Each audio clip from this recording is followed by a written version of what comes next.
We have Hell yeah. we usually go with 30 good minutes that it somehow becomes an hour and 45 minutes. What you've just heard is a usual Majors Detroit Make City Make Spence production that we're trying to switch things up a little bit on this April 2nd, 2025 year of our Lord. A thing that we Kyle Return to Sadness, Detroit City FC edition.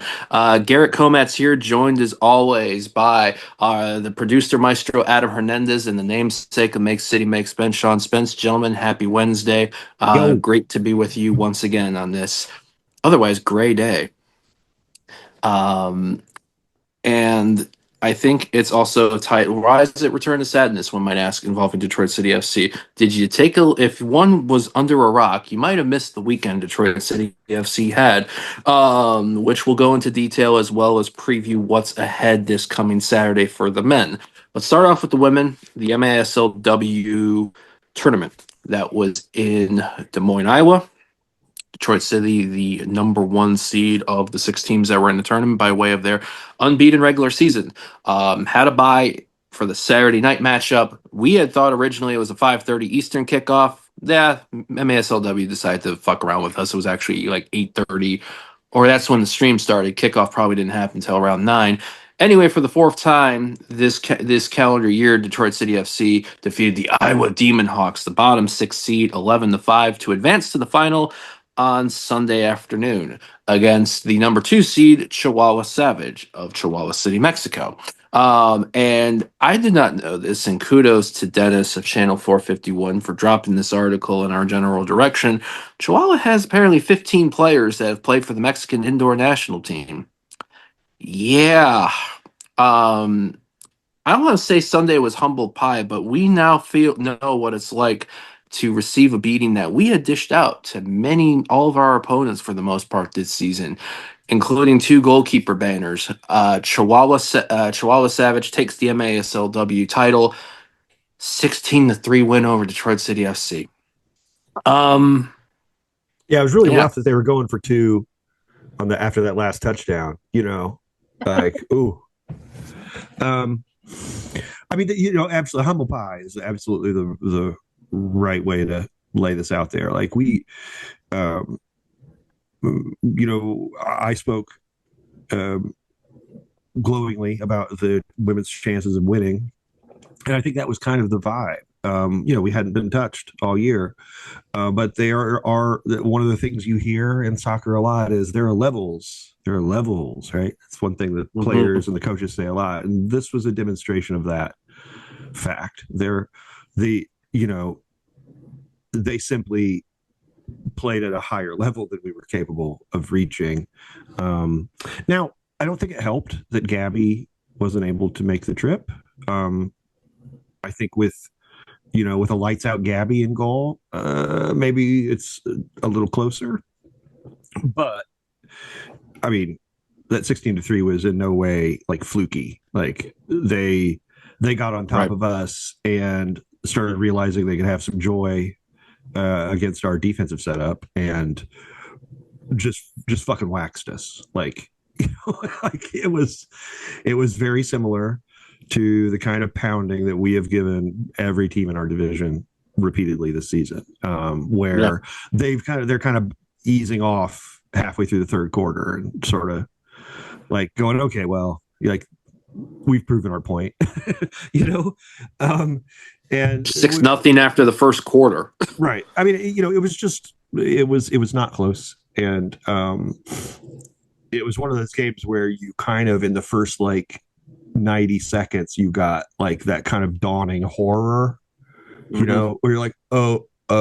I mean, I don't know. Maybe I've just watched a lot more football than other folks or something, but like that happens to me a lot when a game starts and the other team is way better, than you thought they were going to be. Like you get that kind of like, oh, like your stomach kind of starts clenching up, sort of like, Yeah. oh God, oh, they're going to just fucking wax us, and they did.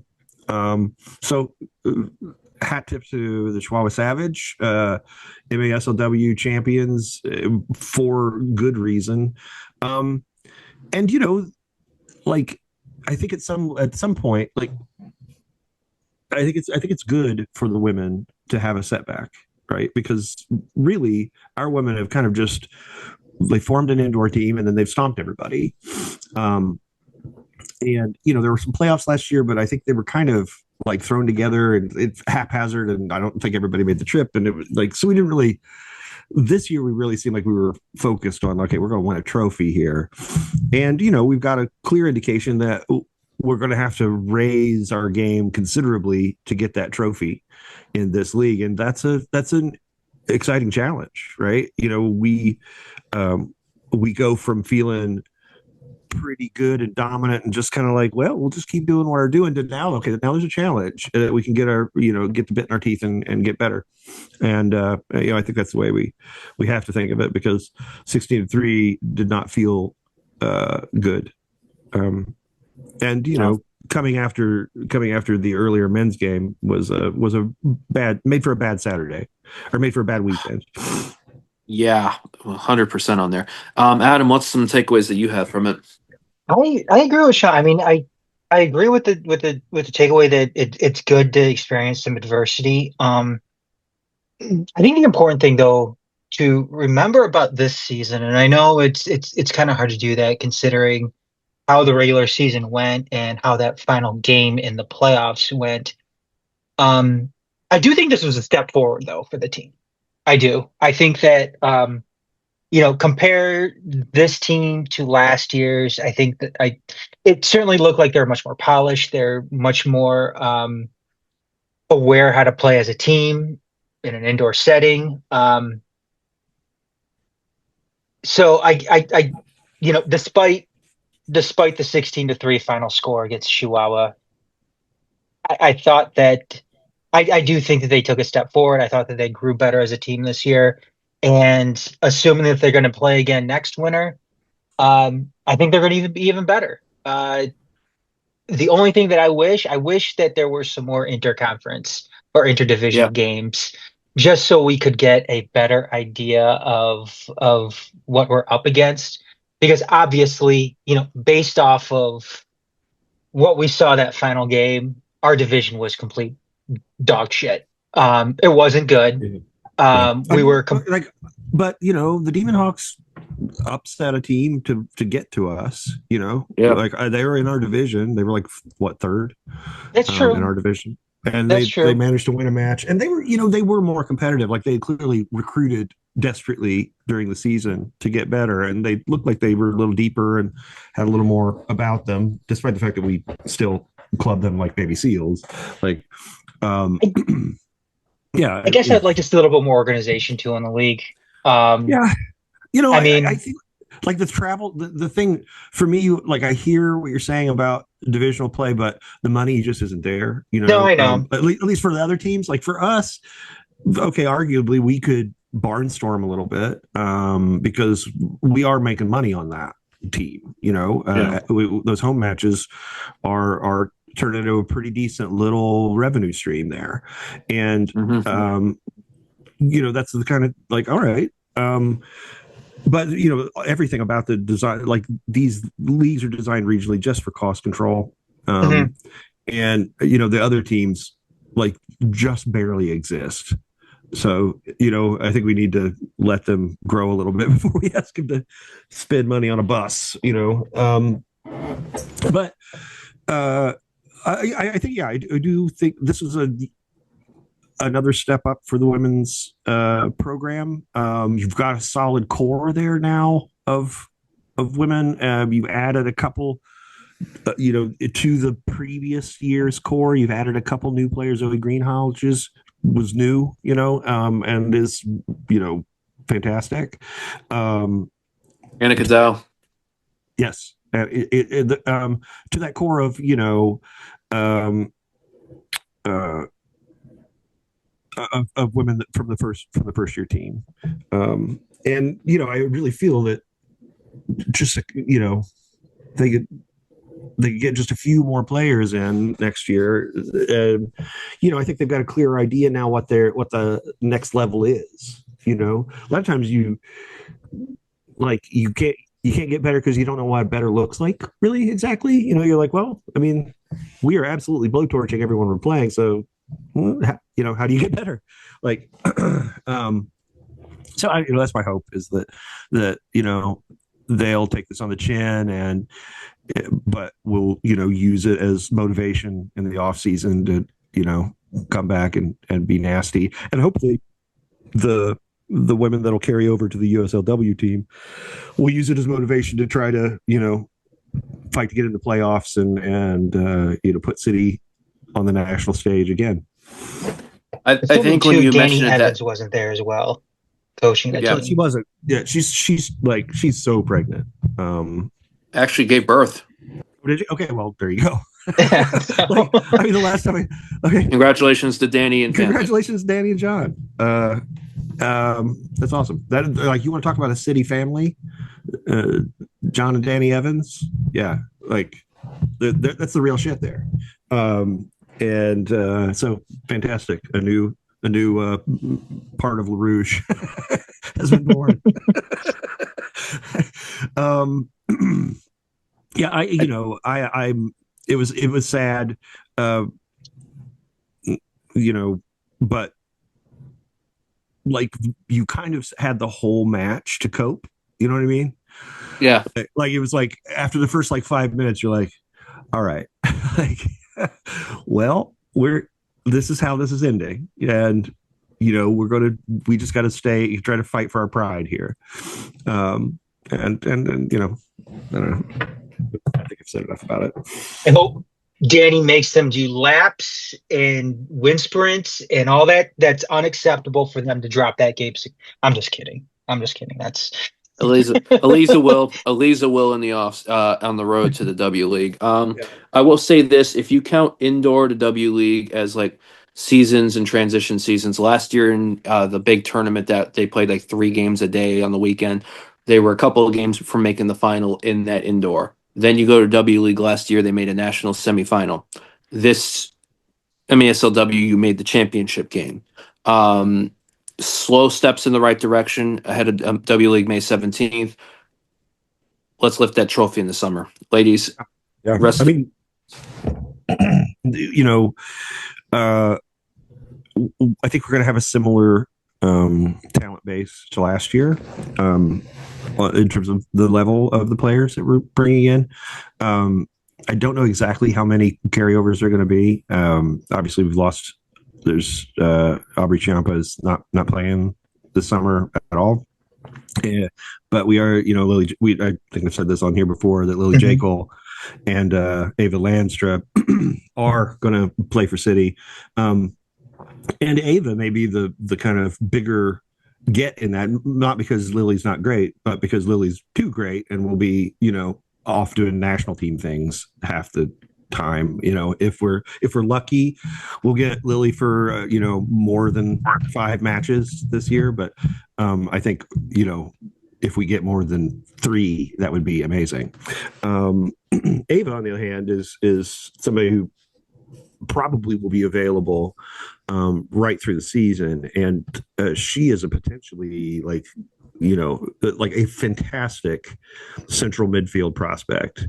Where exactly she winds up, where her true position winds up being, is a little bit hard to say exactly. She's at that age where, depending on how your body goes and how your game your game's still evolving, right?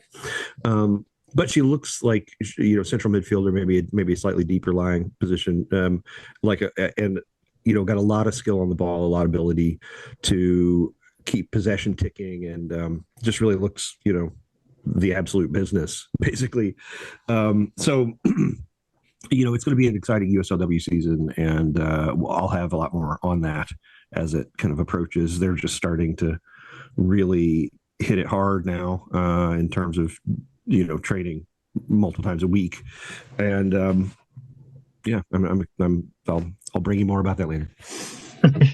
So you can tell we're excited about the W League that's starting next month. You know what we're not excited about? Talking about Detroit City's men and their match against Louisville City this past Saturday, because it still stings. A couple changes for the men's starting lineup as opposed to the last 3 games. One of the big ones, Carlos Saldana did not travel with the team, was not in, so needless to say, not starting or on the bench.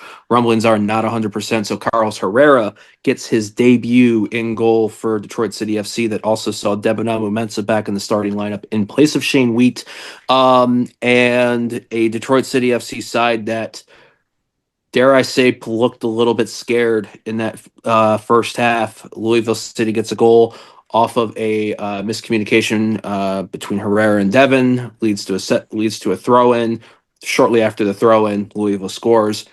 Detroit City starts to get in the game, has some chances, but they didn't have it in them to finish the chances that they were creating. And Louisville City goes down midway through the second half, puts the game on ice, 2-0 the final. Two wins, a draw, and a loss so far after for the first four from Detroit City FC. Let's summarize this, gents. Sean and Adam, how are you feeling, like as serious as I am, or is there some more cause for greater concern here? I looking back at the match, looking at the statistics that came from it, the numbers, the data, and then watching the match again. It was. I think that the emotional experience of the match was much worse than Detroit City's actual performance. It did feel like, for example, we were able to keep the ball against Louisville, which was something that we have really never shown a great propensity to do. And so that's good. We created 9 shots. We had, like, I don't know, 3 on target, which is not outstanding, but enough on the road generally to, like, I think the XG was like 0.88 for Louisville to 0.77 for us. So, this wasn't a game where they were rampant on us. It was an efficient home win from a team that's used to doing this kind of thing. Like, they got the early goal. They just kind of, didn't overextend themselves because they could afford to sit back a little, and they did. You know, the reason I think it felt bad, from my point of view, is that there were certain, like, tactical situations where it seemed we needed adjustments, and the adjustments didn't quite come. Now I talk about us being able to keep the ball, but the one exception to that is when they would press us very high. Yeah. And we looked like a team that had taken a big shot of hopium in terms of, like, be brave with the ball, but hadn't done the detail work to prepare for bravery on the ball being anything other than sort of slapdash craziness and turnovers. We simply didn't have guys in position to receive the ball quickly enough to move the ball along. And when that happens in the first couple of minutes, you're like, okay, we're like, they're pressing a little higher than we expected. Like, we'll figure this out. But we were very slow to figure it out, and so Louisville kept pulling it back and then pushing it up on us again, and pull it back and push it up on us again, and each time it was like we were the sheep in the pasture who, when the sun raises, it was like, oh my god, what is that? Like, that was frustrating. And we did get better at it as the game went along, but it felt to me like a situation that maybe took us by surprise a little bit. I don't know. I haven't watched that much of Louisville this year, so I don't know if they've always been like a 3/4 pressing team previously or something, and that's why that surprised us. But we didn't look great in that scenario. And the other scenario that was very frustrating was that they have a midfielder named Tyler Davila, who's one of the better midfielders in the USL Championship. He's enormous, right? He's like, I don't know, 6'2", but left-footed also. He looks bigger. Like, he's kind of a really wide dude, Yep. Like, he's like you've got a enlarged avatar in the game, like, he just kind of, he's slightly larger than a normal human. So he's not hard to miss, right? And he's a guy you obviously need to mark when they have possession, because he's an incredible passer, and we simply did not for huge portions of the game. The first goal came him just kind of looking into space and seeing Serrano in the area, and hitting him with like a 25-yard fucking diagonal ball into like the 8-yard, and like 8 yards away from goal. Like, oh my god, Yep. What the fuck? And Serrano, like, who's been on fire for Louisville too. Right. And now part of it is that Davila's vision is very good, and especially that is kind of his ball, right? That from the right side, the right channel, that kind of swerving left-footed ball into the kind of back post from there. Like that's kind of the shape of ball he wants to hit. So when Serrano pulls up a little deeper there, it's an easy ball for him. But we weren't putting any pressure on him. Like, he had all day to kind of survey the field. He could quarterback them. And, the other team is playing too. But to me, this is why, like, this is a game that called out for like Connor Rutz instead of Jesse Alcedania, to me. And we didn't make that move very quickly, because Jesse L, like, he's got a lot of skill, but he's physically unconvincing, let's say. When he doesn't seem like the kind of guy who knows how to just make it hard to play against him, like he's trying to win the ball and do something dazzling all the time.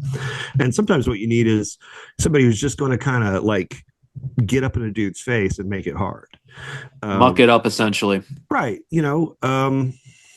So I don't know. I think I've set like a personal record for shouting at the TV during this game, because like, I think I started shouting about Taylor Davila in like the 10th minute. Like, somebody's got to mark him. Like, what the fuck? And, it just kept not happening. And so, I was incredibly frustrated. And then when it kind of kept happening in the second half, although it did get better, I think they probably talked about it. I don't think they made they didn't switch anything up to make it hard, but I think they just talked about, please be responsible. I don't know. It just wasn't good enough for me. And thirdly, third complaint was I felt like this was a match where the midfield got overwhelmed a little bit, stretched out. Yeah. They when either one of them would go to help on the flank, there was immediately a numbers problem around the box. And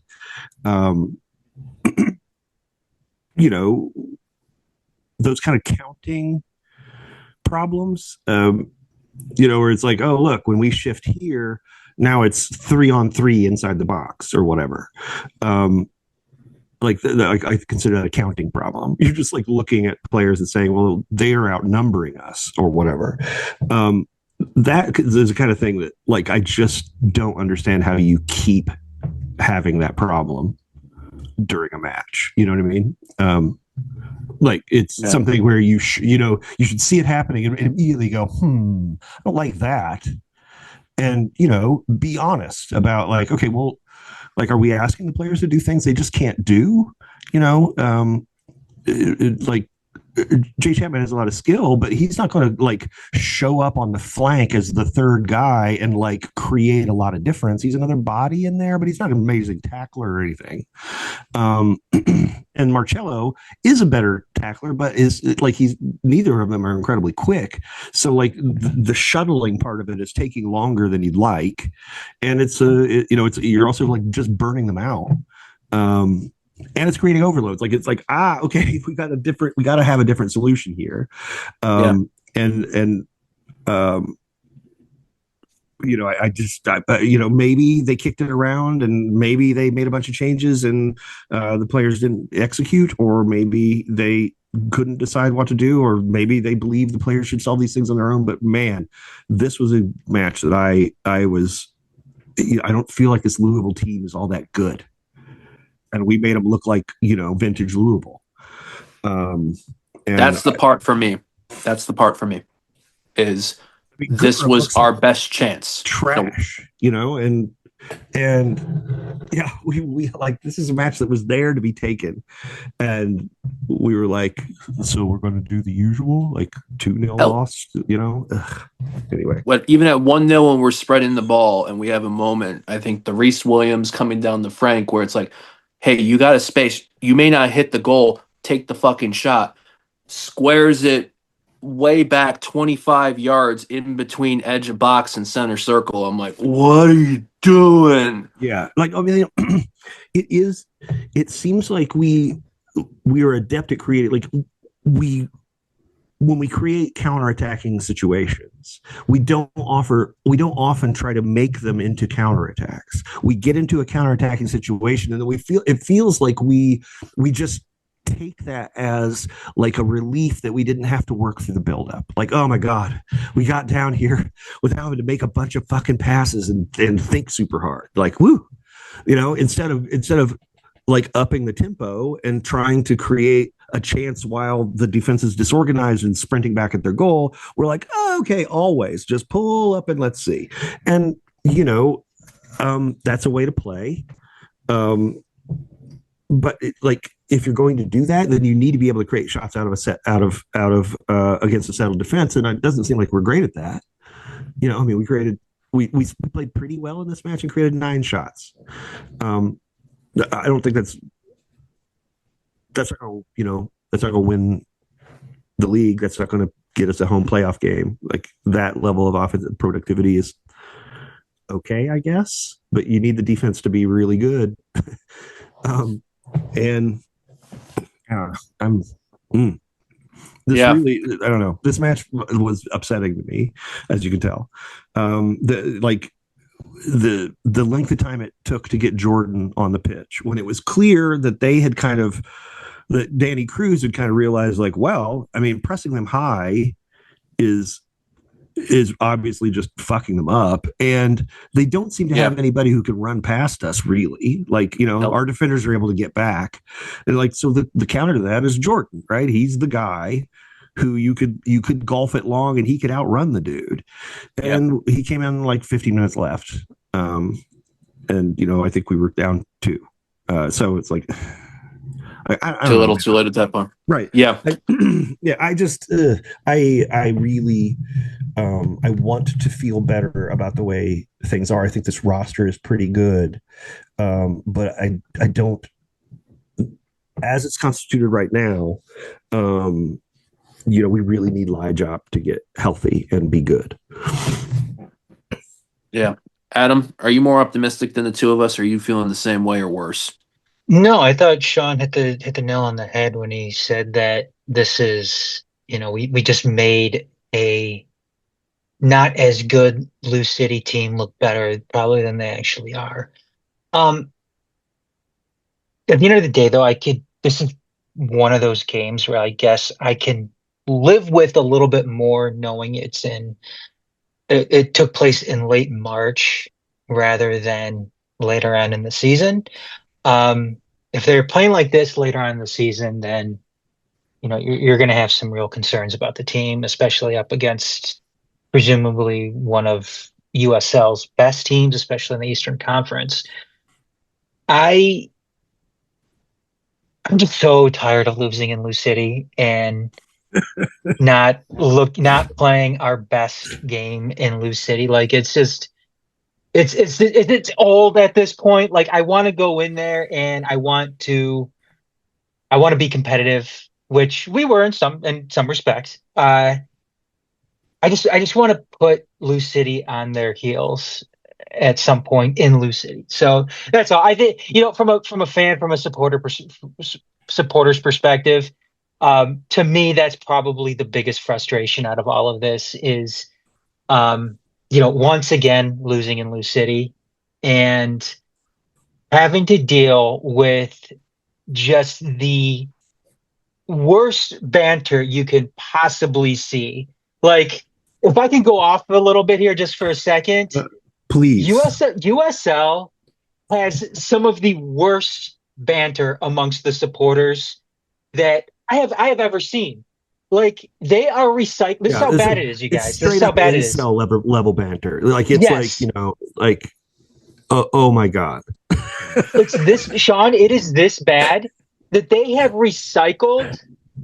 They were recycling tweets first of all from like I don't know, like 3 years ago for something. I didn't even know what it was. Like I was like, what the hell is that? Like I don't even know what it is.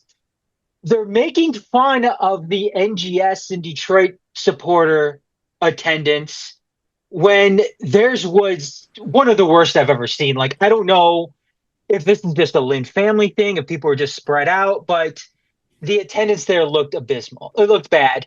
And then Yeah, second, and then well, there's third, a lot of people disguised as chairs for sure. Huge yes. ass, too big of a concourse for that ground because that concourse is fucking massive. And if you're in the concourse while the game is going on, that says much more about the type of fan and supporter you actually are rather than going out there and, watching your team take on another team that could very well be challenging at the top end of the table coming to the end of the season. But also, they are ripping off old NPSL banter Oh yeah. lines. Yeah, oh Like yeah, totally. from Chattanooga. Like if I have to see that The Chattanooga Photoshop of the Spirit of ICP Detroit. Yeah, Spirit of with the Detroit juggalo. meme Yeah. Yeah. recycled one more time, I'm gonna lose my fucking mind. Like Yeah. Which seriously, I think you're come already up on the with way some to new doing shit. it. And, Yeah, you well, don't and need. like the other thing is that like generally this to me is a marker like where it's like okay yeah that's trash is when they kind of go at like classist shit which is like Yes. which I include Flint water jokes, Yep. like okay look, the people in Flint didn't do anything fucking wrong.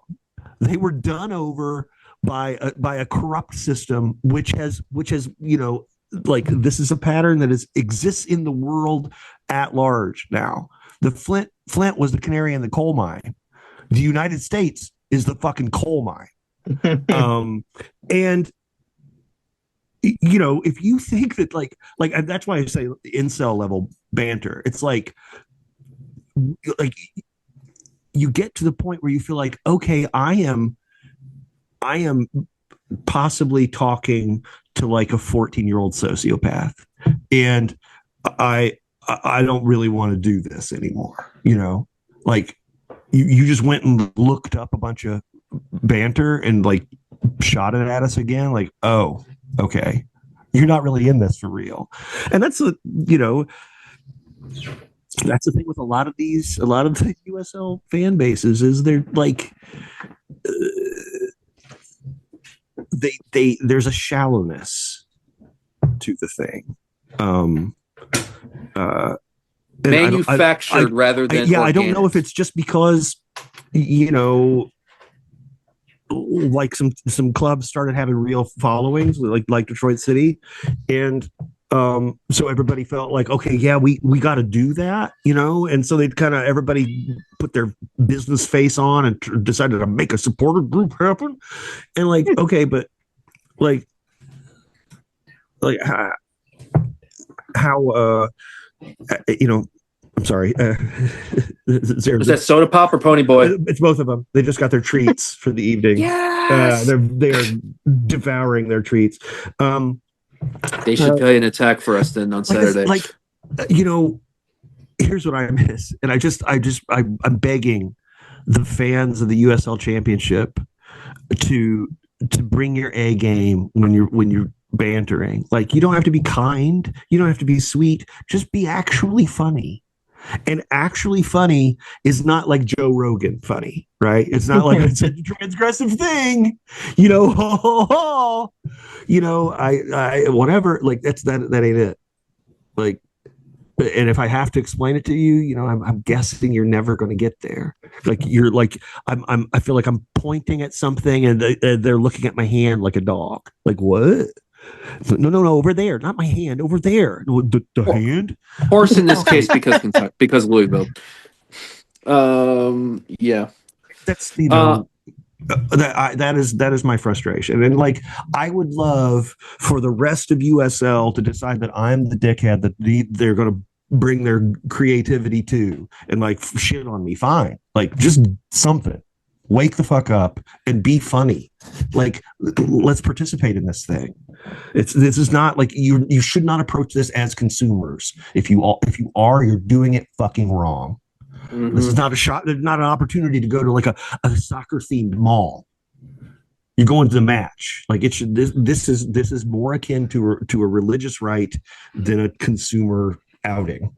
And if you don't have that in your head, then you're not really a supporter. You're a customer.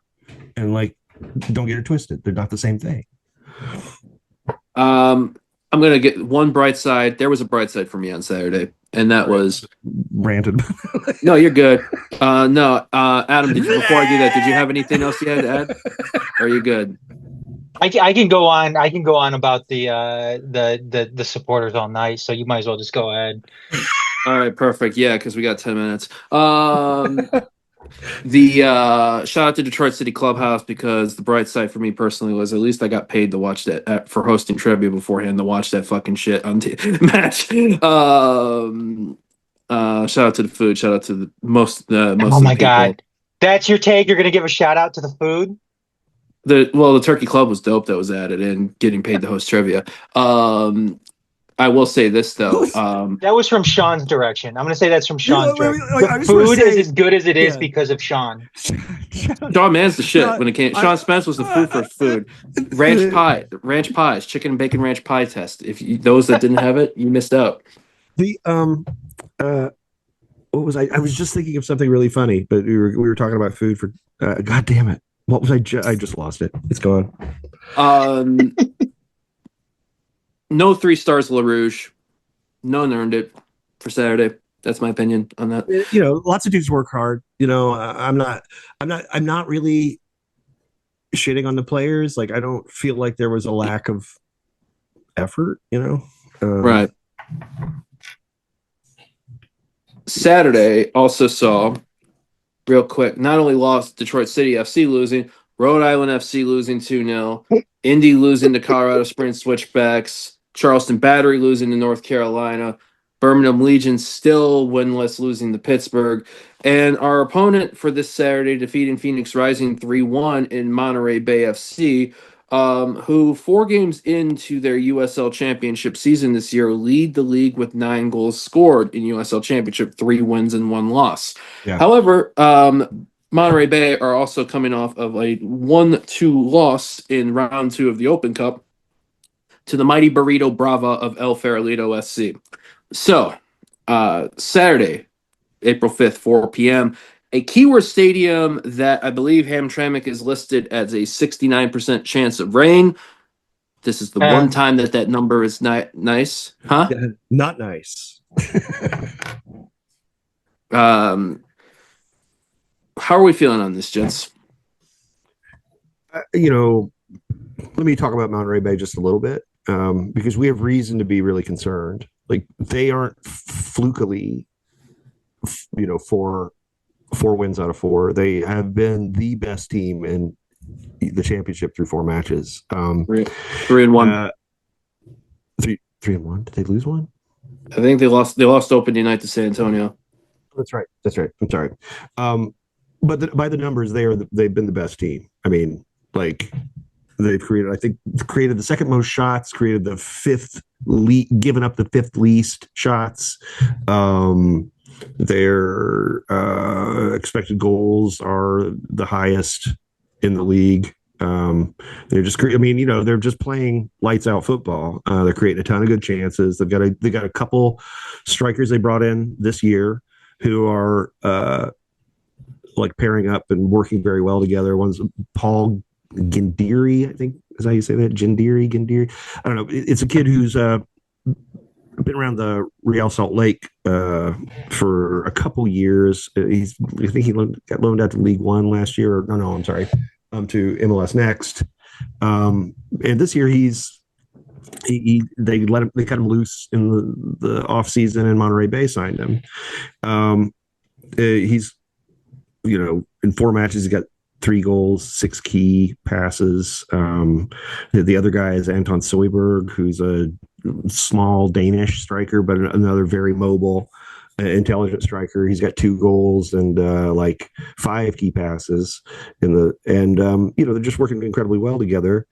The whole thing is their recruitment in the off season looks fantastic, and it was from like Gandiri's from MLS Next, so I mean he's domestic, but Soyberg is a Danish kid who was played last year in the Danish, I think, second division, and played the year before in Iceland. It's not like he was on anyone's radar in the United States. So they're doing some scouting. They're doing some. I think they got bought out and have a more serious soccer operation happening than previously, and this would be evidence of that.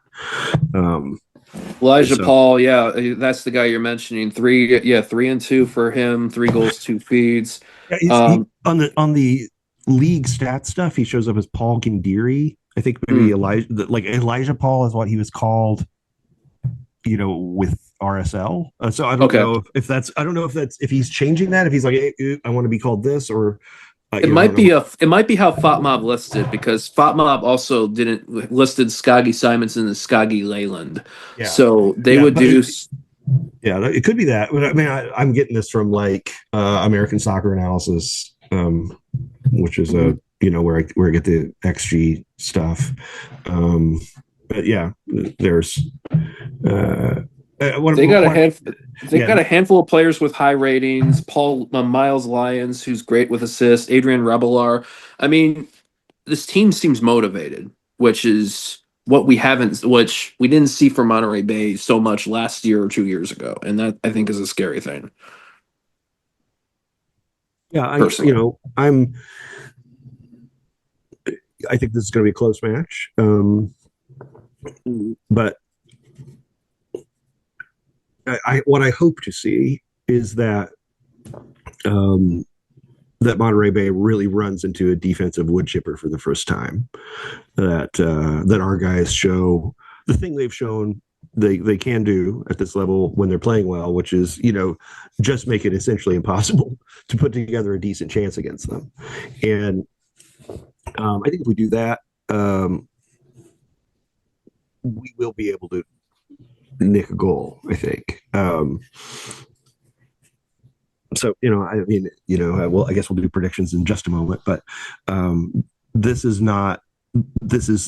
if you're thinking of Monterey Bay as a soft touch because of their history, I would counsel you to think differently about this side. Yeah. Adam, you have anything you wanted to add before we go into predictions? No, it's gonna be interesting how the weather plays a factor in this. It's true. It probably will be pretty miserable. Yeah, like windy, rainy, low 40s. Like, ugh. Yep. Yeah, I might watch this game from somewhere else, because honestly, rainy Keyworth in April, it doesn't vibe with me anymore. No, I'm wondering how the field's gonna take to it. Also, obviously, Keyworth has its issues when it comes to those steady rains and the pooling, especially along the touch lines. So yeah. I'm wondering how weather is going to play a factor in all of this. So yeah. But yeah, I mean, no shot. I looked at Monterey Bay heading up to this, and yeah, they're definitely not the Monterey Bay that people may have known in previous seasons. This team has started out hot, and it's not a team that you can look past. You look past them, you're going to get burned by them. So, yeah. So, what are we thinking when 6:00-ish Saturday hits? What's the scoreline? Who gets them? I'm going to say 1-1 draw. I think that we get a scrappy goal from Connor Rutz, and generally kind of feel fortunate to escape with a point. Adam. Weather doesn't play too much of a factor. I'm going to go 1-1 draw as well with uh,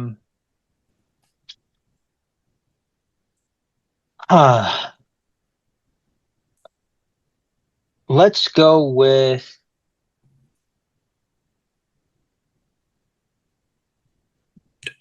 Villanueva. Oh shit. Alex. Hell yeah. That's a nice one. You know what? Let's make it 3-1 for ones because I need to see a Monterey little bit Bay? more. 1-1 draw. Oh, I thought you said Wow. 3-1. No, I said all of like us picking 3-1. all of us all of it. No, 3-1-1 predictions is what I'm Oh, saying. We're all predicting So 1-1 draw. yeah, I need to see a little bit more from us, and I think Monterey. I want to see how if we can stymie Monterey Bay. I think they got enough in them to get one. So I'm gonna go draw. wait a second. Wait a second. Go finish your thought, Garrett. Then I've got a big question to ask after you're done. Jesse Cedeno gets the goal. Okay, I like that. Big question. Does McRuva get the start on Saturday? I think if Saldana's not yet not 100%, I would feel bad for Would you put a potentially not 100% Carlos? Well, even if he was, say, technically 100%, would you still put him out there in those conditions? I'd save him for Phoenix, and I would feel bad for Herrera if he doesn't get the chance against his old team. But you can't there's feeling bad and getting results, so it's all about Danny doesn't care about that though.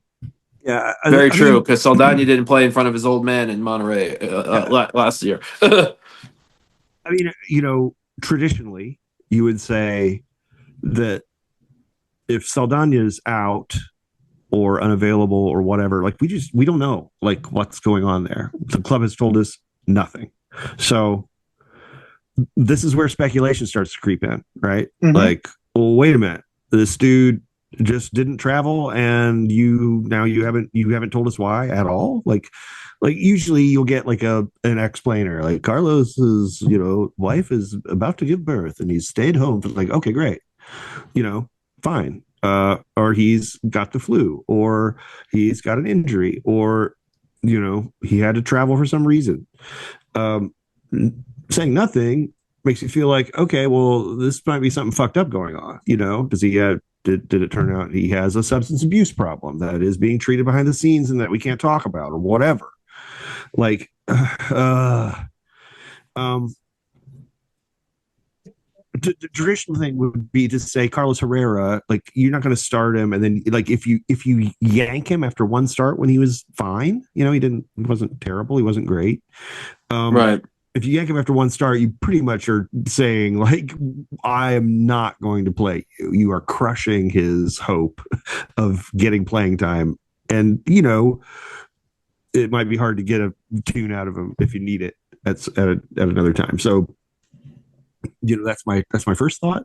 However, Danny does not seem to ascribe to that type of like, he's like, what it seems the way he manages makes me think he's one of those people who's like, I don't believe in psychology, like, oh, okay, like other people's feelings don't really exist or something, and it's if you just consistently ignore them, it's fine, I guess. And so that's what makes me think that it's possible that he might look at that tape and be like, that's not enough from him. We're throwing the big guy in, although they're all the same height, right? They're all 6'2". I would kind of love it. And it's true that Tatenda has played in these conditions, played in really shitty conditions in very physical leagues for years. So he's not going to be shook by, the wind slanting into his face and rain and, and all that stuff. Like, not at all. Yeah, uh, that's the thing is Mikruva's played in the most thankless, unforgiving games that no one has ever watched before, probably. right, right. Um, like I mean, yeah. So I got nothing but respect for Tatina Makruva, honestly. Like he clearly is out here living his best life, right? Um, I mm, yeah, I don't know what to say. I don't know what to predict there. Like I think he might start to tend to if he's not happy with what he saw on film.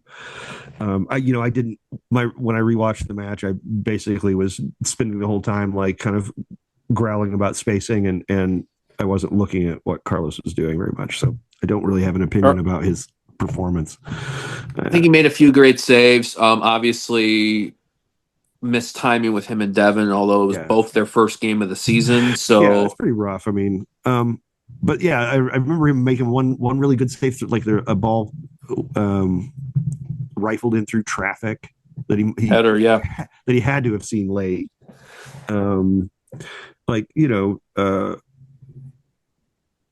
so I mean, he's not terrible. Obviously, I don't know. I think we'll probably see Carlos. I really think that what's going on is something fairly long term for Saldana, and that's why they signed Tatenda because they need a second goalkeeper. We're gonna have We will hopefully. we could have sorry, Gary, we could have Devin Amumensa on the back line and Tatena Mikruva starting in Yep. net Yep. on Saturday. What's the date gonna be? Is it gonna be April 5th. April 5th, 2025, as Garrett would say, the year of our Lord in USL Championship. Like that, it'll be yes, exactly.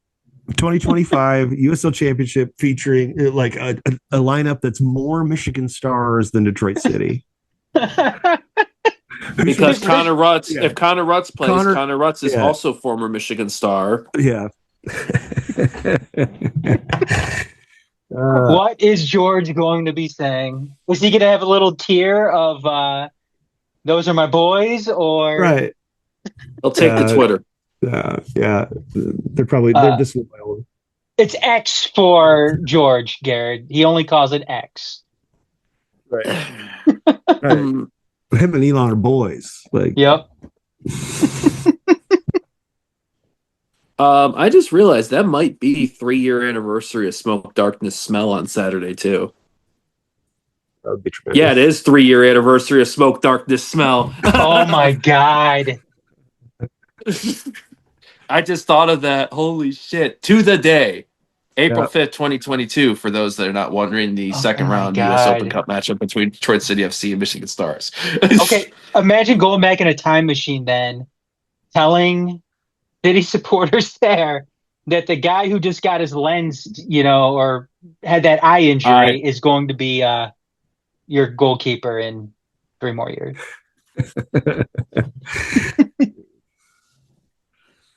All I'm saying is I am ready for the shithousery. That's all. That's all I'm going to say. I'm ready for the shithousery. I would be so excited for him to start pulling out that panoply of time wasting things. Yeah. And I don't know if I don't know if his that's the thing there. When you have a reputation, like the officials will tend to kind of make you clean it up really quickly. They'll be like, hey, that's enough of that. Like, they're on you. So they don't really let you just keep, delaying and shithousing. Yeah. But I don't know that Tatenda has that the level of refs that we're getting now in the USL Championship, whether they've dealt with, a lot of NISA games. So he might get might have some advantage there. The refs aren't ready for the level of shithousing that he's going to bring. Oh my god. Next week we'll be talking about this matchup. We'll preview Phoenix Rising, and we'll also be talking about the draw for the U.S. Open Cup Round 3, which my guess is tomorrow, which we will know who Detroit City FC is facing at Keyworth Stadium for Round 3 of the Open Cup and when that's going to be taking place. So right now we have the second day of Round 2, which includes the Chattanooga teams finally facing each other, or as Adams prophesized prior in the past, the two teams that will eventually form and unify and become Chattanooga United. Well, we got grassroots. We got the grassroots soccer team and the Chattanooga Red Wolves taking on the MLS corporate juggernauts in Chattanooga FC. Right now, it's 1-1. Everyone needs to thank Utah Bob for saving grassroots soccer in Chattanooga.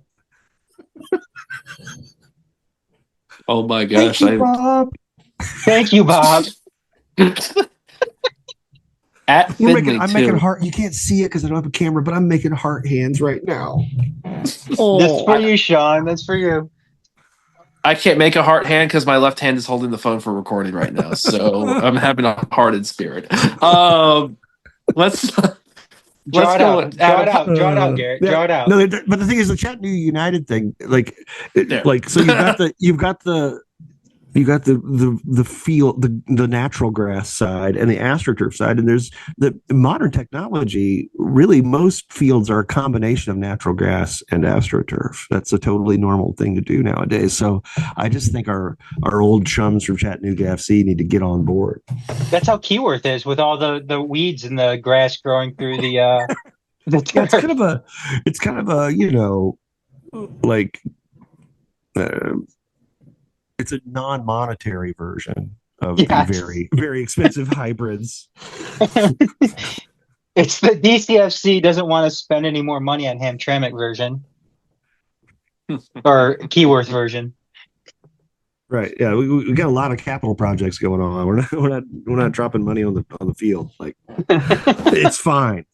Will it last 2 more years? Good. Then we don't need to have a discussion. The end. Perfect that you said the end. Adam, ways that people can check out Majors Detroit content. We really just need to record this and have it like be a patch on the end. Like, blah, blah, blah, at TMS Next Detroit on Twitter, Blue Sky, Instagram, Facebook, Threads, any major social media platform.